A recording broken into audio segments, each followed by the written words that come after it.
Assalamualaikum warahmatullahi wabarakatuh. Perkenalkan, saya Fadlin Tampangestu, kelas MJ 608.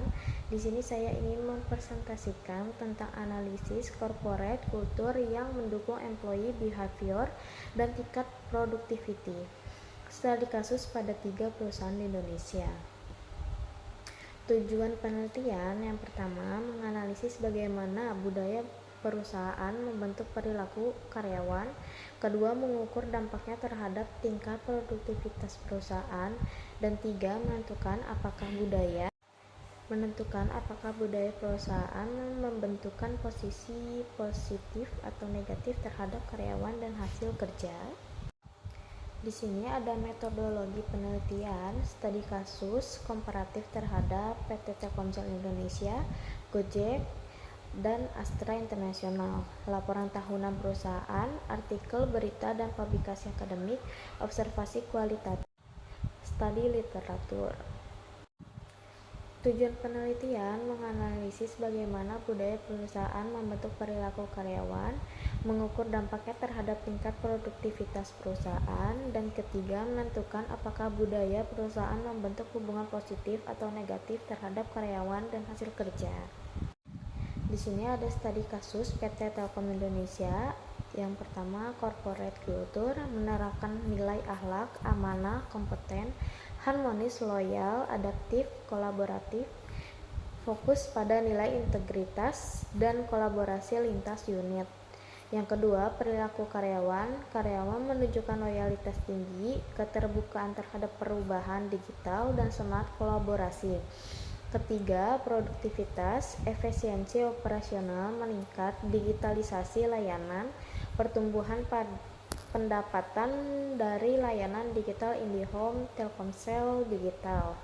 Hubungan budaya dan produktivitasnya yaitu positif. Kenapa positif? Karena budaya akhlak memperkuat komitmen dan kinerja karyawan dalam transformasi digital. Dan di sini juga ada studi kasus Gojek, corporate culture. Yang pertama, mengusung nilai agile, inklusif, inovatif, meritokrasi, budaya startup, fleksibel, cepat dalam pengambilan keputusan. Perilaku karyawan, yang pertama, karyawan menunjukkan inisiatif tinggi, fleksibilitas dalam kerja hybrid, dan semangat inovasi. Kedua, budaya startup, fleksibel, cepat dalam pengambilan keputusan. Produktivitas, yaitu ada dua, mampu beradaptasi dengan cepat terhadap pandemi dan kebutuhan pasar. Yang kedua, inovasi berkelanjutan seperti GoFood, GoPay, Later. Hubungan budaya produktivitas yaitu positif, budaya agil mempercepat pengambilan keputusan dan respon pasar. Dan terakhir, studi kasus Astra Internasional, corporate culture-nya mengedepankan catur dharma, ada 3, yaitu senantiasa berusaha mencapai yang terbaik, memberikan pelayanan terbaik kepada pelanggan, dan terakhir menghargai individu dan membina kerja sama. Perilaku karyawan ada 2, dikenal dengan kedisiplinan, integritas, dan loyalitas tinggi. Yang kedua, taat terhadap standar operasional dan SOP.